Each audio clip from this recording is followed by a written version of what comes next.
আসসালামু আলাইকুম রহমতুল্লাহ। বিসমিল্লাহির রহমানির রহিম।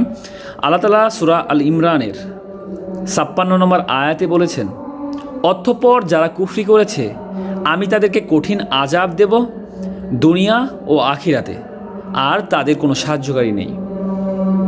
মানে আল্লাহর সাথে যারা কুফরি করেছে তাদেরকে কঠিন আযাব দিবেন আল্লাহ তাআলা দুনিয়াতে ও আখিরাতে, আর তাদের কোনো সাহায্যকারী নেই।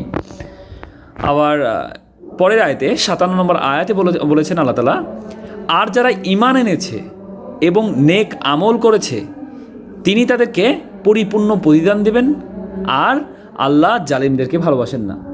আল্লাহ তাআলা এখানে কি বলতেছেন যে যারা ঈমান এনেছে এবং নেক আমল করেছে তিনি তাদেরকে পরিপূর্ণ প্রতিদান দেবেন, আর আল্লাহ জালিমদেরকে ভালোবাসেন না।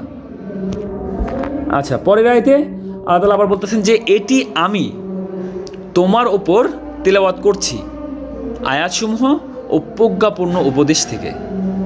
আল্লাহ তাআলা আমাদের সবাইকে বোঝার মতো তৌফিক দান করুক, এবং আল্লাহ তাআলা রাসূলের মাধ্যমে যা কিছু আমাদের কাছে পাঠিয়েছে তা গ্রহণ করা এবং তারপরে আমল করা তৌফিক দান করুক। সবাই ৫ ওয়াক্ত নামাজ পড়বেন, এবং আপনার আশেপাশে যারা রয়েছে যারা নামাজ পড়ে না, হতে পারে আপনার পিতামাতা, আপনার সন্তান, আপনার স্ত্রী, আপনার ভাই বোন, আপনার পাড়া প্রতিবেশী, আপনার আত্মীয় স্বজন, আপনার বন্ধু বান্ধব যারা নামাজ পড়ে না, সবাইকে ৫ ওয়াক্ত নামাজের দাওয়াত দিন এবং সবাইকে ৫ ওয়াক্ত নামাজের মধ্যে নিয়ে চলে আসুন। আর এর প্রতিদান অবশ্যই একদিন আপনি পাবেন ইনশাআল্লাহ, যেদিন আপনি আল্লাহর সামনে দাঁড়াবেন। আর আমরা সবাই এই পৃথিবীতে আসছি আল্লাহর কাছ থেকেই, আবার আমাদের সবাইকে আল্লাহর কাছে ফিরে যেতে হবে।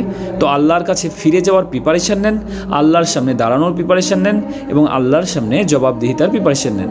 হে আল্লাহ আমাদের সবাইকে বোঝার মতো তৌফিক দান করুন। হে আল্লাহ আমাদের সবাইকে হিদায়াত দান করুন।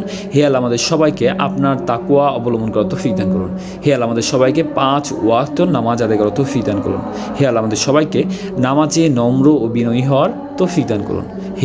হে আল্লাহ আমাদের সবাইকে ক্ষমা করুন। সবাই ৫ ওয়াক্ত নামাজ পড়বেন। আল্লাহ হাফেজ।